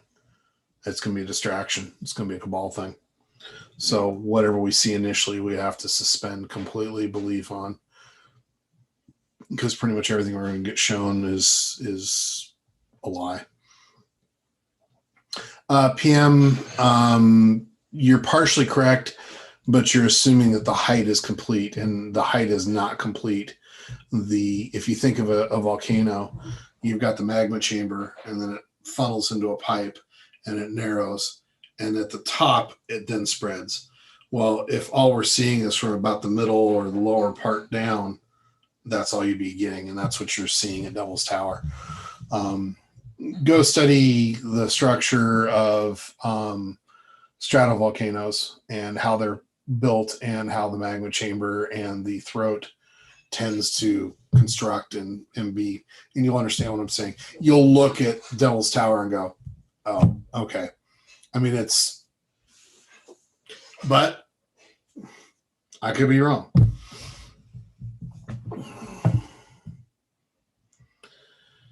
Yeah, my brain is hungry. Mine is too. Just give me the info.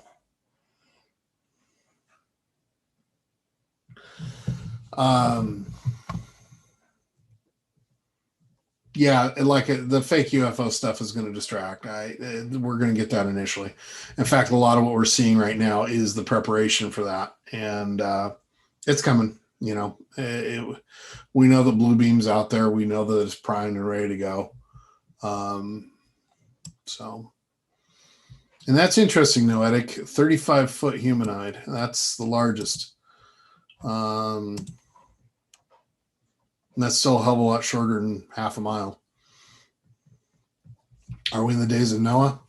What does that mean? That doesn't tell me anything. That has no meaning to me. Are you asking if we're in days similar to where Noah was before the flood, for the destruction? Well, seeing as how the whole flood thing had nothing to do with that, it's kind of hard to put that into perspective. You got to think of that as a story, as more of an allegory and more of a life lesson. It's not. The flood had nothing to do with,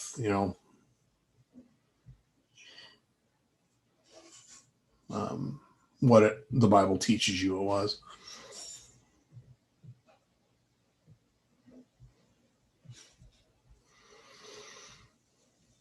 Banksy, I don't know.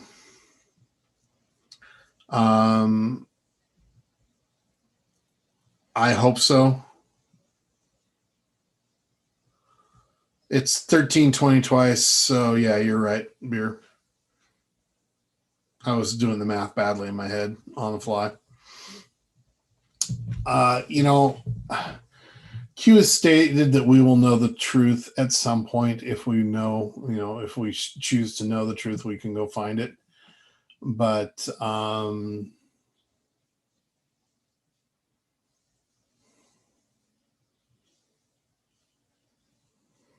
don't know. I really hope that we do get to know the truth. But we'll get there eventually. We have to, because I don't think we as we can never come to the full Great Awakening until we do know the truth. And we have to know our past. We have to know we have to know our past to know where we're going. And until we get our true past, we don't know where our true future is. At least from my point of view. And that's one of the reasons why I focus so much on that. Hey, Maura, it's good to see you.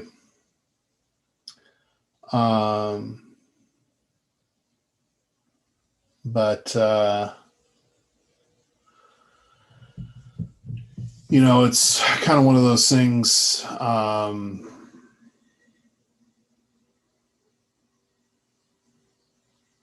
Where we have to stand up as a whole and demand the truth. And honestly, a lot of that truth is hidden in the Vatican. There's a lot of truths that I'm finding out that are known throughout our military, which kind of blew me away. I did not expect that level of knowledge about history, especially true history, to permeate the military groups, but that it does. And I still am not sure how that doesn't percolate out into the real world.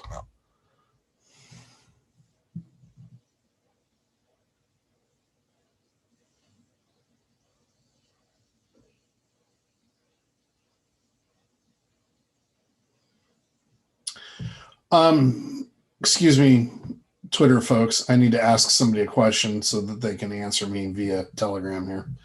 Chain, is there any truth to warp drive being the way?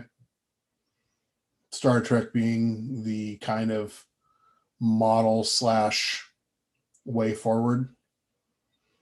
Because I've heard that we have proven that the warp theory is actually doable, and if we've proven if that's reached the public level, I'm sure that behind the scenes we're actually doing it. So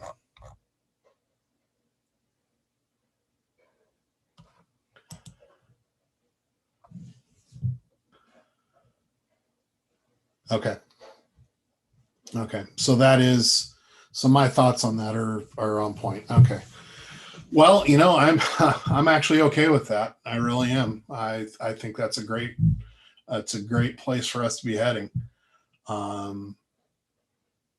That's very, very, very interesting. So one of the things that we've learned over this Great Awakening,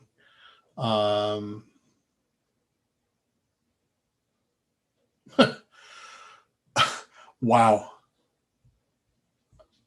Can I actually share that, or do you want me to keep that quiet?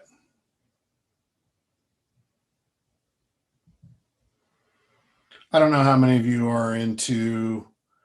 Yeah, I was just going to say, who the hell was Roddenberry? And who's Majel Barrett? Because that was his wife. One of the things that I'm of the opinion is if we see theoretical papers that are theoretically proving things that reach the public level, then what's really going on is that's just the beginning of the slow disclosure. They've already achieved it and are already utilizing it. What I was just told is that I don't know how many of you are Star Trek folks, Star Trek fans, think next generation type, not necessarily first gen type. but the warp theory and the way that they theorized that they could move a starship at faster than light travel was the one thing about Star Trek that was very interesting, is they tried to make it as scientific as possible. And they actually, most of their stuff actually had validity in what they were saying. Gene Roddenberry was very careful about writing that into his thing. Well, it turns out that they did verify, and I'm being told in 1992, the theory was completed and they achieved warp for the first time in 1995. So theoretically, we've had warp since 95. Okay, that's 25 years now. Just think of where we could have done and what we could have gone, and also the way I see our society and our economy and our social business going is very much in the Star Trek model as well. Being, more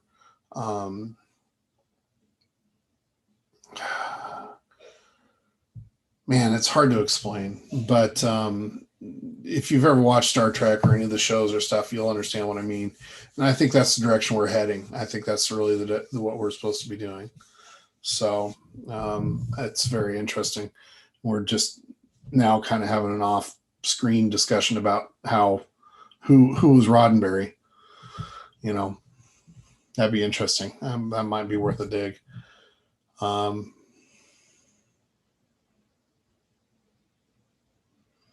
Yeah, if you want to throw a diagram up and you don't mind me sharing it, I'll throw it out there. I'm okay with it.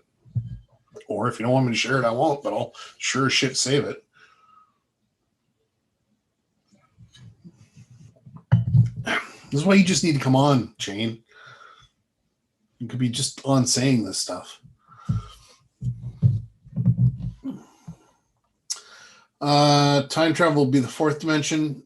Technically correct. And for everybody that claims that we're only three-dimensional beings, you are technically incorrect. We are four-dimensional beings because we have the x-axis, y-axis, z-axis, and we have the time axis. And we have to all be aware that we are actually living in four dimensions. Okay, Shane, appreciate it, buddy. Other people.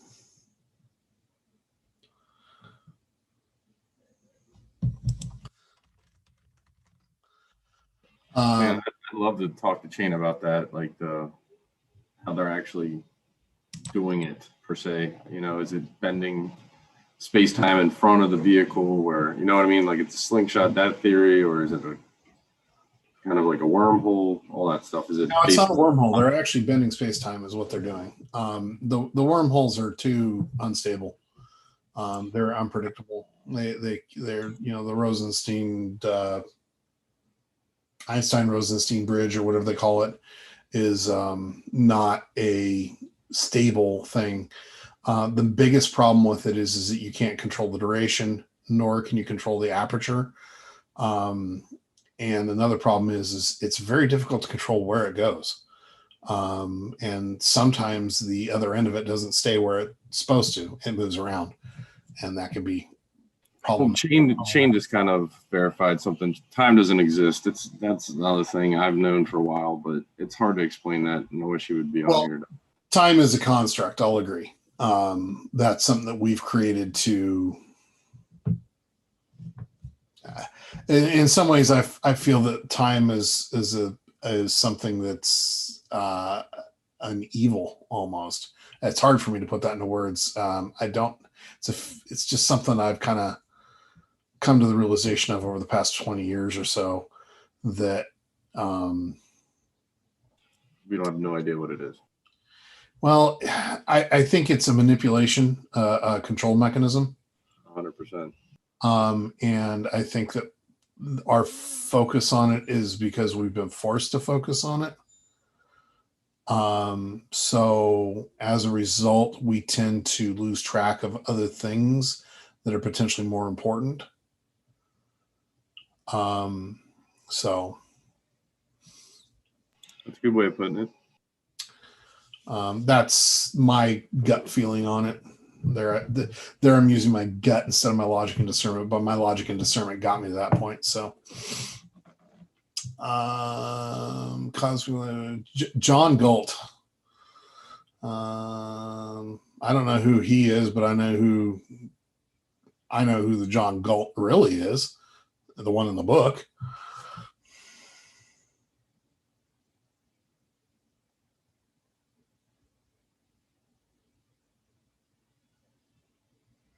Frequency limit is some time of a vessel and a projection frequency field is off frequency. So it's manipulating the quantum. I'm gonna have to study that.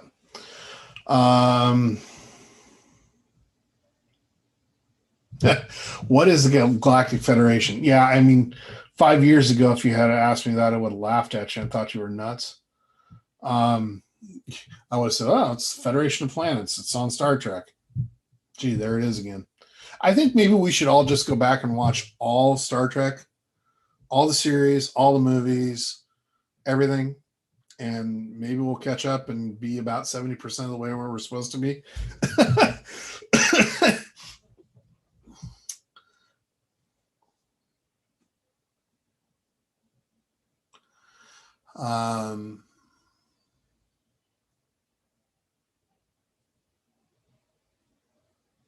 A lot of churches look like Tartarian buildings where they put the clocks in later.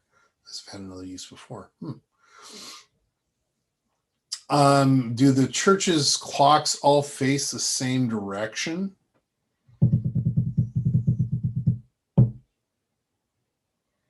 Oh, Restaurant at the End of the Universe, no doubt. There's some of the funniest lines in the goddamn world in that one.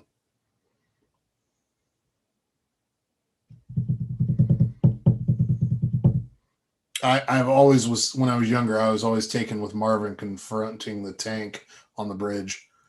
I secretly identify with Marvin.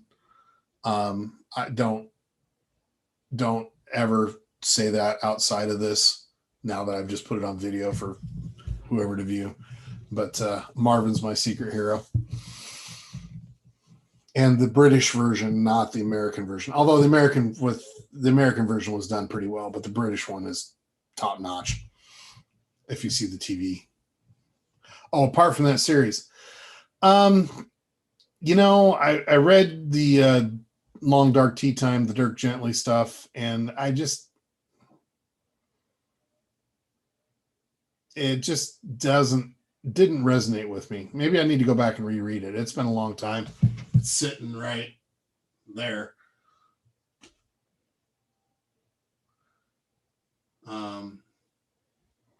Yeah, maybe I need to go back and reread it. But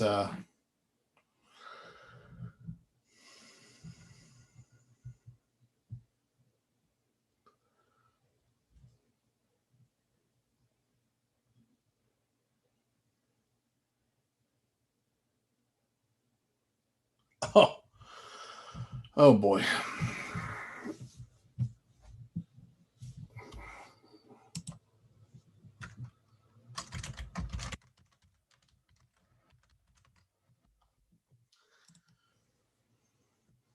John Con.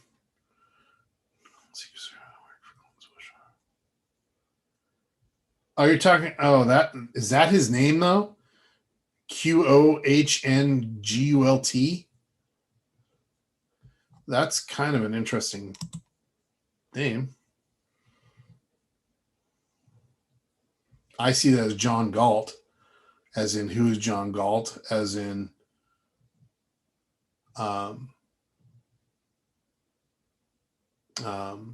Atlas Shrugged, as in Ayn Rand, however you want to say it. Again, a phenomenal book. If you haven't read it, I suggest it.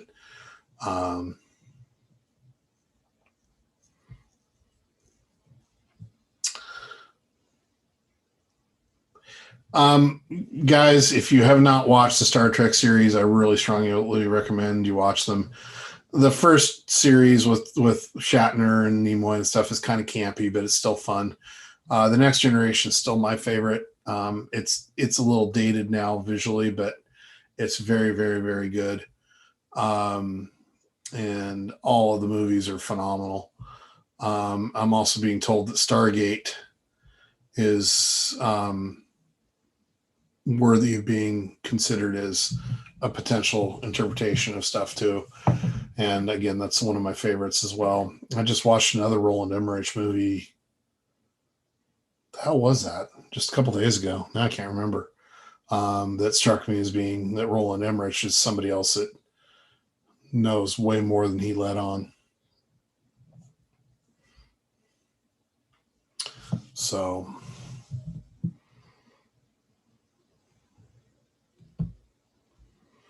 yeah, Stargate's like one of my absolute favorites. I never got into Deep Space Nine. I just couldn't quite connect to that one for some reason. I don't know why. I think the Ferengi annoy me too much.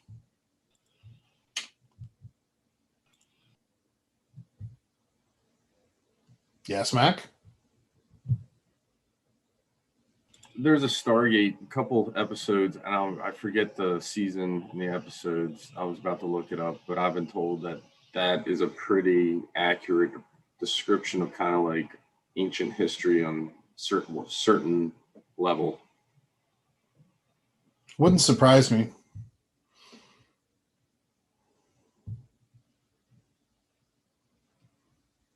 I mean, it. Um, there's there's truth hidden in fiction everywhere, and we were discussing.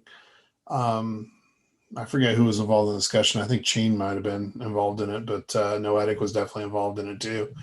And we were discussing how um, the golden age science fiction authors, Asimov, Heinlein, Hubbard, Clarke,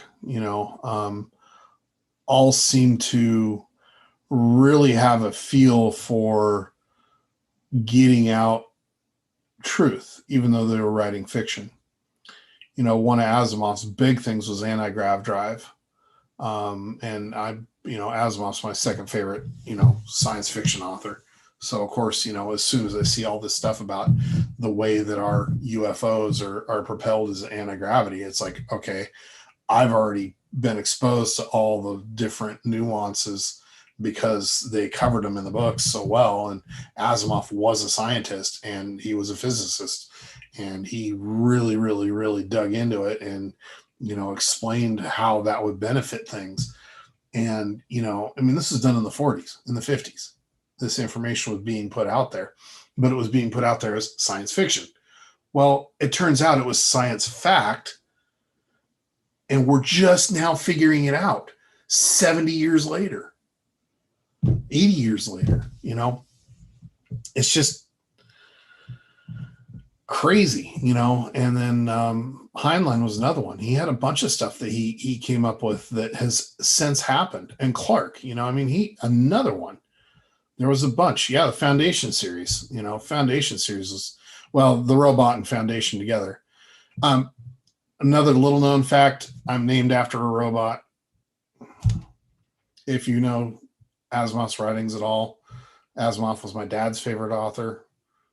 I was named after a particular robot. My name's Daniel. They wanted to spell it slightly differently, but my mom wouldn't let them. My real name's Johnny Five. It's what? Johnny Five. I'm joking. From Short Circuit. No, my dad actually told me this. He says, I named you after that, but your mom wouldn't let me spell it that way, which I'm okay with because it's a weird spelling, and I would have caught hell for it in school as a kid. But it was like, so you just admitted to me that you named me after a robot in a book. Thanks, Dad. So yes, I truly did descend from nerd. I mean, there's no doubt about it. Anyway, Orwell had stuff too. definitely. Shame in that game, man. That's pretty cool. I like it. Huh? I said there's no shame in that game. I like it. I think it's kind of funny. It's good touch. Considering we're living in that age now. Yeah. You're named after a character in Clan of the Cave. Is Dirk your real name? There's not a Dirk in there, is there?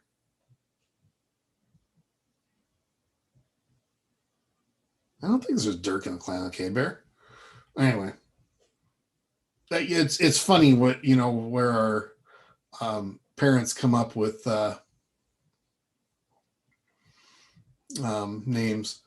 And Noetic, I believe that they were given inside info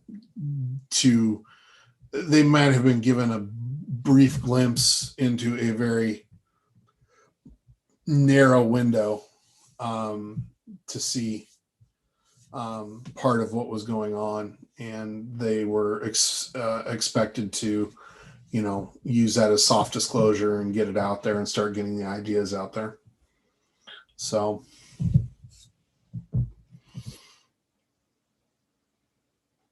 I don't remember there a Dirk in there though. But it's been years since I've read it. So yeah, when I see Dirk, that's exactly what I think of now. I actually had a friend back in the street racing days who was named Dirk too. But that's a whole nother deal.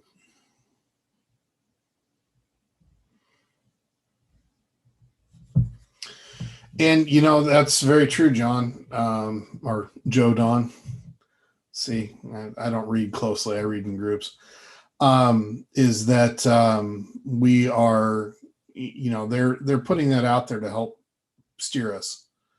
And, look at how much this affected me. I mean, it's affected impact on my complete life in every way, shape, and form. My thirst for reading from a child, these books, some of the first books I read were the Asimov Lucky Star books, which were, for the younger kids. I was like 5 or something when I started reading those. You start going and you read those and, and it just opens up the mind and the thirst and you keep going. And, everything in my life has revolved around 2 things, and it's cars and science fiction. And, here I am today talking to you guys about stuff that I thought was just fantasy 20 years ago. And it turns out maybe not so much. So, oh yeah, there's Dirk Gently too. Forgot about that. There's a lot of Dirk around. Not even see very often, but all of a sudden it just pops up today. Anyway. Well, I think we're going to keep this one short today. I don't want to tie up. We've done a lot of good stuff here. There's a lot of interesting information, a lot of stuff that people need to just dig on their own, I think. I think it's important for us all to, it's easy for me to just sit here and spew what people are telling me. And I'm sorry, it seems kind of disconnected because I'm reading from over here and trying to talk to you guys and communicating as we go here. But we have so much that's going on in our world and in our lives. And I think that it's important for us to maybe take some time away from doing some of this. It's okay to step back and go and watch old TV shows or whatever. And it might help form a frame of reference for you to understand some of what's going on today.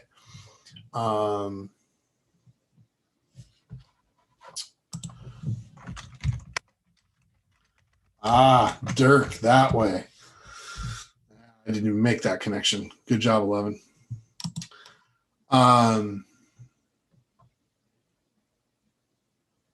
But, we need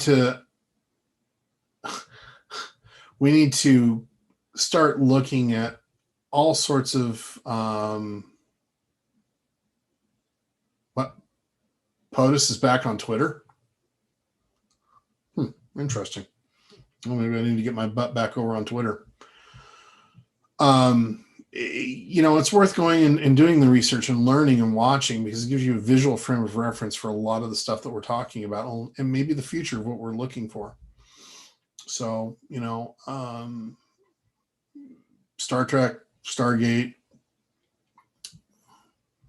just two. And it's interesting that Star Wars is left out of that. And it makes me wonder what if the see what that tells me is it tells me that Star Wars was artificially inflated and artificially pushed to be the counterpoint to distract from what was being put out in the Star Trek. Because, when I was a kid, Star Trek only lasted, 3-4 years initially, 3 seasons. And they killed that pretty fast. But it went to syndication almost immediately. And it lived in syndication for years and years and years and years and years. And not long after, because I think it was like 71 or 72 that they killed Star Trek, because it was like 67 to 70, 67 to 70, 67 to 71. But I mean, as a really young kid, I remember watching that, like in 72, 73, 74, being on syndication. And then 76, you get Star Wars. And then Star Wars just exploded into this huge popularity. Now, I get it because I was 6 when Star Wars came out, and I went and saw it in the theater, and it was astounding at the time because of the scope and the visual scale of it and all that. But is it possible that Star Wars was put out there as an alternate programming because they wanted to push us in a direction different than the Star Trek direction was? I don't know. Because it seems like most people either like Star Wars or Star Trek. Me, I don't care. I like them both. But, I'm not picky about that. Well, Star Wars was definitely about duality, and Star Wars did leave, the Force is definitely analogous to, quantum, as far as I'm concerned. So I do think that there were some truths espoused there as well and brought out there as well. And the political control structure is definitely there too. So, all right, fair enough. Maybe just another way of looking at it. Anyway, I'm going to sign off, guys. Mac, thank you for being here. If you're still here. Yeah, I'm still here. Thank you for having me. I enjoyed it. Problem. We didn't do a whole lot today, but it was. Hopefully we get some more people on, maybe hint Shane and Beer one time or two. Yeah, I'd like to, well, Beer's fun to have on, but he gets sidetracked easily. Night Rabbit, thank you. And yeah, Star Trek was very socialist, but in the type of society we're heading towards, I'm not sure that that's necessarily. I don't know. I'm still wrapping my head around that part. But anyway, Mac, thank you. Appreciate it very much. And we'll do this again. And I'll give a little bit more warning next time.